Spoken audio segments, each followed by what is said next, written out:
मैं deputy commissioner Ludhiana सारे सूझवान वोटरां नूं ये बेनती करना चाहना है कि 20 फरवरी का दिन हैगा जिहड़ा बड़े लंबे इंतज़ार तो बाद आया।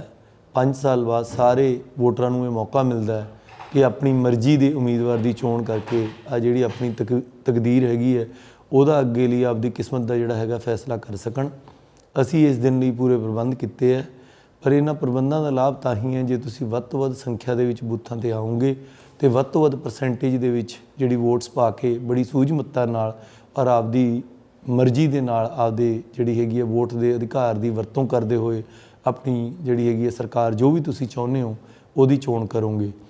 इस दे लई पूरे प्रबंध करन दे लई जिहड़ा तंत्र हैगा 21,000 सिविल मुलाजम लगाए गए ने। पुलिस और जिहड़ी पैरामिलिटरी फोर्स है वो बड़े वड्डे पद्धर ते जिहड़ी तैनाती की गई है। CP साहब मेरे नाल ने वो इसकी डिटेल देणगे, बट मोटे तौर पर 80 कंपनियां जो कि एक रिकॉर्ड है अज तक का उन्हां दी तैनाती की गई है इस वारी लुधियाना जिले की हदूद के अंदर। और मैं ये दसना चाहना कि ये नालों नाल 235 सैक्टर अफसर, सैक्टर मजिस्ट्रेट, उन्हां दे नाल पेट्रोलिंग टीम्स और 70 क्विक रिएक्शन टीम्स पूरे जिले हर एक कॉन्स्टिट्यूएंसी दे विच 5 और इस दे नालों नाल जिहड़े 100% बूथ मैं तुहानूं दस्सिया सीगा आतमनगर साउथ और सेंट्रल इत्थे असी जिहड़ी हैगी है CRPF लाई है और बाकी थावां ते भी 65% बूथ ऐसे होणगे जिन्हां ते CRPF ते बाकी थां ते मिक्स करके पंजाब पुलिस ते उन्हां नूं लगाया गया हैगा। ये बहुत ही फूल प्रूफ अरेंजमेंट्स ने और जिहड़े 21,000 मुलाजम जा रहे हैं उन्हां चों 14,500 मुलाजम सीधे बूथां ते ड्यूटी करनगे, बाकी 7,000 जिहड़े हैगे आ पिछे रह के सारी मटीरियल सपोर्ट ते दूजी सपोर्ट सारी देणगे और वक्-वक् टीमां दे विच काम करनगे। चप्पे चप्पे ते साडी निगाह हैगी है। अज 6 बजे तो बाद भाव अज 18 फरवरी नूं खुले चोण प्रचार ते बिल्कुल मनाही है।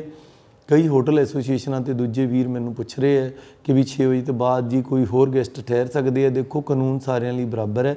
अगर असी इदां फर्क करन लग गए कि कोई कौन गैसट है कौन पोलीटिकल बंदा है, ये लाइन बड़ी थिन हैगी है, फिर इदां दा हर बंदा ही आपदे आप नूं गैसट कहूगा। इस करके तुसीं साडे नाल सहयोग करो। 2 दिनां दी गल है, कोई भी बंदा आउटसाइड दा कॉन्स्टिट्यूएंसी दे विच ठहर नहीं सकता।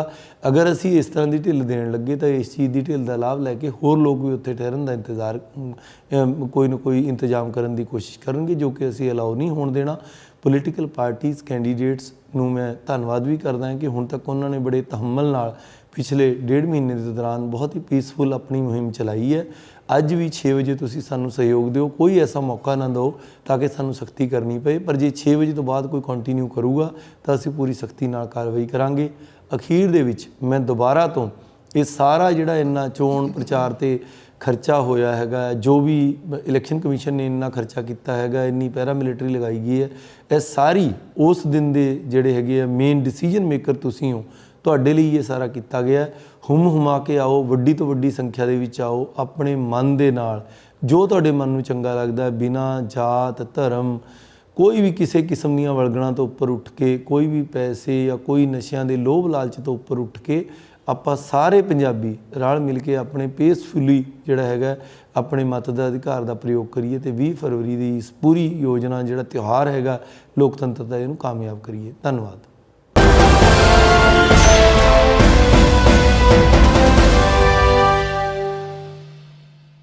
लुधियाना कमिश्नरेट के एरिए दे विच 8 असैंबली कॉन्स्टिट्यूएंसियां पैंदियां और 20 तरीक जिहड़ा कि वोटिंग डे निश्चित होया उहदे वास्ते पूरियां तैयारियां साडियां पुलिस वालों और सिविल प्रशासन दे नाल इकट्ठे जॉइंटली ये बड़ा अच्छा डिप्लॉयमेंट प्लान जिहड़ा बनाया गया और जिहड़े साडे मानयोग ऑबजरवर साहबान ने उन्होंने भी सारा विच लैके सब ने ये फैसले दे उत्ते माइंड अप्लाई करके ECI दीयां गाइडलाइनस नूं मुख रखते हुए डिप्लॉयमेंट प्लान साडा बिल्कुल तैयार है।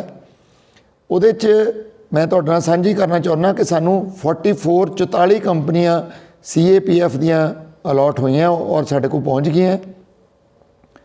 उहदे च जो डिप्लॉयमेंट प्लान दे विच असीं कीता कि क्रिटिकल बूथ और लोकेशन जिहड़ियां ने साडियां 257 ने, वो सारियां दे सारियां CAPF नाल कवर्ड होणगीਆਂ। इस तो इलावा टोटल जिहड़े 662 लोकेशन साडे कमिश्नरेट दे विच पैंदियां इस 8 कॉन्स्टिट्यूएंसीज़ दे विच, उहदे चों 406 दे उत्ते असीं CAPF ला रहे हैं और इस तो इलावा जिहड़ा एडिशनल बंदोबस्त वो ये है कि ਹਰੇਕ ਡੀਸੀਪੀ ਜਾਂ ਜੁਆਇੰਟ ਸੀਪੀ ਲੈਵਲ ਦੇ ਸੁਪਰਵਿਜ਼ਨ ਦੇ ਵਿੱਚ ਕੌਂਸਟੀਟੂਐਂਸੀ ਹੋਏਗੀ। ਉਹਦੇ ਥੱਲੇ ਐਸਪੀ ਰੈਂਕ ਦੇ ਏਡੀਸੀਪੀ ਸਾਹਿਬਾਨ ਔਰ ਥੱਲੇ ਘੱਟੋ ਘੱਟ 3 ਡੀਐਸਪੀ / ਏਸੀਪੀ ਰੈਂਕ ਦੇ ਜਿਹੜੇ ਬੰਦੇ ਨੇ, ਆਫੀਸਰਸ ਨੇ, ਉਹ ਲਾਏ ਜਾਣਗੇ। ਉਸ ਤੋਂ ਇਲਾਵਾ ਸਾਰੇ ਸਟ੍ਰਾਈਕਿੰਗ ਰਿਜ਼ਰਵਸ ਤੇ ਲਾਅ ਐਂਡ ਆਰਡਰ ਵਾਸਤੇ ਅਸੀਂ ਘੱਟੋ ਘੱਟ ਲੋਕਲ ਐਸਐਚਓ, ਲੋਕਲ ਚੌਕੀ ਇੰਚਾਰਜਾਂ ਤੋਂ ਇਲਾਵਾ ਜਿਹੜੇ ਸਾਡੇ ਕੋਲ ਹੋਰ ਯੂਨਿਟਸ ਦੇ ਵਿੱਚ ਇੰਸਪੈਕਟਰ / ਸਬ ਇੰਸਪੈਕਟਰ ਨੇ ਜਿਹੜੇ ਕਿ ਐਕਸਪੀਰੀਅੰਸਡ ਨੇ, ਤੇ ਉਹਨਾਂ ਨੂੰ ਵੀ ਅਸੀਂ ਜਿਹੜਾ ਇਸ ਪੂਰੀ ਯੂਜ਼ ਕਰਾਂਗੇ ਸੋ ਦੈਟ ਚੱਪੇ ਚੱਪੇ ਦੇ ਉੱਤੇ ਪੁਲਿਸ ਜਿਹੜੀ ਹੈ ਉਹ ਹਾਜ਼ਰ ਰਹੇਗੀ। ਔਰ ਕੋਈ ਵੀ ਇਹੋ ਜਿਹੀ ਸੂਚਨਾ ਮਿਲਣ ਦੇ ਵਿੱਚ ਉਹਨਾਂ ਦਾ ਕੋਈ ਏਰੀਆ ਡਿਵਾਈਡ ਹੋਏਗਾ, ਉਹ ਉੱਥੇ ਪਹੁੰਚਣਗੇ ਇਮੀਡੀਏਟਲੀ ਔਰ ਐਕਸ਼ਨ ਲੈਣਗੇ। ਔਰ 127 ਸੈਕਟਰ ਅਫਸਰਾਂ ਜਿਹੜੇ ਕਿ ਇਸ ਕੌਂਸਟੀਟੂਐਂਸੀਆਂ 'ਚ ਪੈਂਦੇ, ਉਹਨਾਂ ਨਾਲ 127 ਹੀ ਪੈਟਰੋਲਿੰਗ ਪਾਰਟੀਆਂ ਪੁਲਿਸ ਦੀਆਂ ਵੀ ਅਸੀਂ ਲਾਈਆਂ। ਔਰ ਇਸ ਵਾਰ ਇੱਕ ਜਿਹੜੇ ਇਲੈਕਸ਼ਨ ਕਮਿਸ਼ਨ ਆਫ ਇੰਡੀਆ ਦੀ ਹਦਾਇਤ ਮੁਤਾਬਕ ਸਾਰੇ ਫਲਾਈਂਗ ਸਕੁਆਡ ਦੇ ਵਿੱਚ CAPF ਲਾਈ ਗਈ ਹੈ। ਤੁਹਾਨੂੰ ਪਤਾ ਹੀ ਹੈ ਕਿ ਫਲਾਈਂਗ ਸਕੁਆਡ ਦੀਆਂ ਗੱਡੀਆਂ ਦੇ ਉੱਤੇ ਕੈਮਰਾ ਵੀ ਲੱਗਿਆ ਹੈ ਔਰ ਉਹਨਾਂ ਦੀ ਮੋਨੀਟਰਿੰਗ ਜਿਹੜੀ ਹੈ ਸੈਂਟਰਲੀ ਹੋ ਰਹੀ ਹੈ। ਸੋ ਉਹ ਹਰ ਚੀਜ਼ ਨੂੰ ਬ੍ਰੌਡਕਾਸਟ ਵੀ ਕਰਦੇ ਆ, ਰਿਕਾਰਡ ਵੀ ਕਰਦੇ ਆ, ਤੇ ਉਹਦੇ 'ਚ CAPF ਦੀ ਜਿਹੜੀ ਮੌਜੂਦਗੀ ਨਾਲ ਹੋਰ ਟਰਾਂਸਪੇਰੈਂਸੀ ਆਏਗੀ।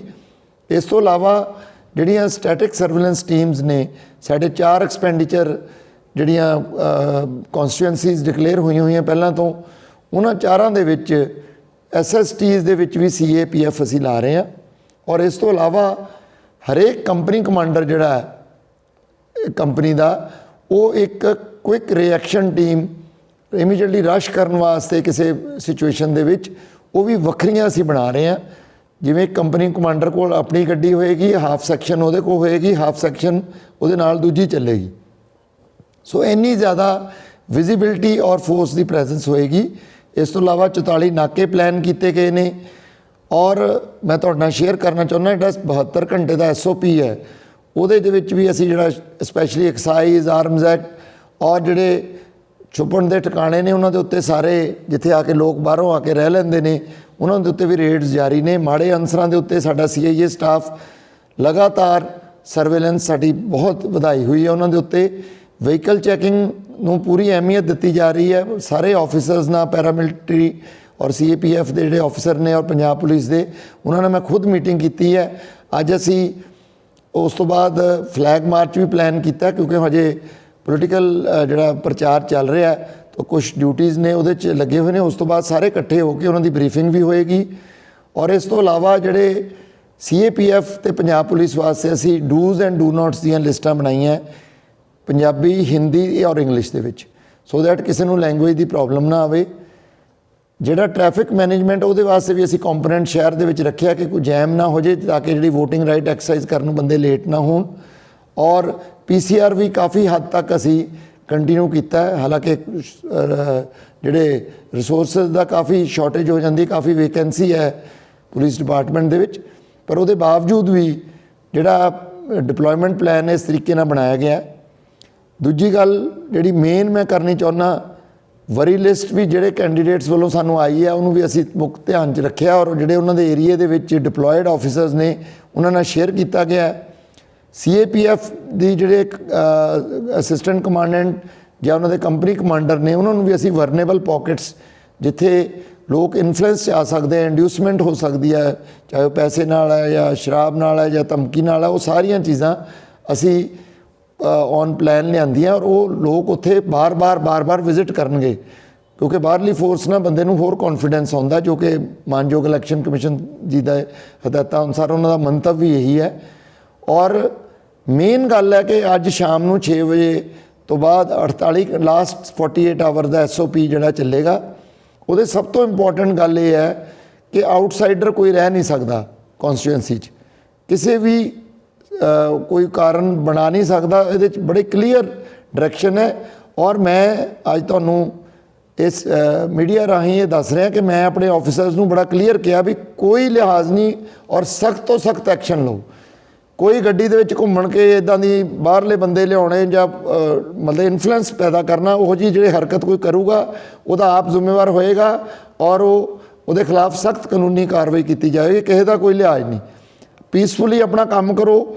ਔਰ ਮੈਂ ਸਾਰੇ ਸੂਝਵਾਨ ਵੋਟਰਾਂ ਨੂੰ ਵੀ ਇਹ ਅਪੀਲ ਵੀ ਕਰਦਾ ਕਿ ਤੁਸੀਂ, ਤੁਹਾਡੀ ਵੋਟਿੰਗ ਰਾਈਟ ਹੈ, ਤੁਸੀਂ ਉਹਨੂੰ ਕਿਸੇ ਦੇ ਕਹਿਣ ਤੇ ਨਾ ਕਰੋ, ਆਪਣੇ ਮਨ ਦੇ ਵਿੱਚ ਤੁਹਾਡੇ ਜੋ ਆਉਂਦਾ ਫ੍ਰੀ ਐਂਡ ਫੇਅਰ ਪੋਲ ਵਾਸਤੇ ਉਹਨੂੰ ਕਰਕੇ ਕਰੀਏ, ਔਰ ਕਿਸੇ ਨੂੰ ਦਬਾਉਣ ਦੀ ਕੋਸ਼ਿਸ਼ ਨਾ ਕਰੋ। ਉਹਦੇ 'ਚ ਪੁਲਿਸ ਉੱਥੇ ਹਾਜ਼ਰ ਹੈ, ਇਮੀਡੀਏਟ ਐਕਸ਼ਨ ਹੋਏਗਾ ਔਰ ਤੁਸੀਂ ਉਹਨੂੰ ਫੇਸ ਕਰੋਗੇ।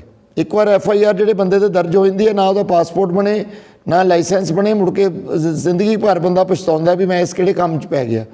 ਸੋ ਪੀਸਫੁਲੀ ਇਲੈਕਸ਼ਨ ਦੇ ਪ੍ਰੋਸੈਸ 'ਚ ਪਾਰਟਿਸਿਪੇਟ ਕਰੋ ਔਰ ਕਿਸੇ ਨੂੰ ਜਿਹੜਾ ਲੜਾਈ ਝਗੜੇ ਦੇ ਵਿੱਚ ਉਹ ਗੁਰੇਜ਼ ਕਰੋ, ਅਦਰਵਾਈਜ਼ ਤੁਸੀਂ ਕੌਨਸੀਕੁਐਂਸਿਸ ਫੇਸ ਕਰੋਗੇ। Thank you.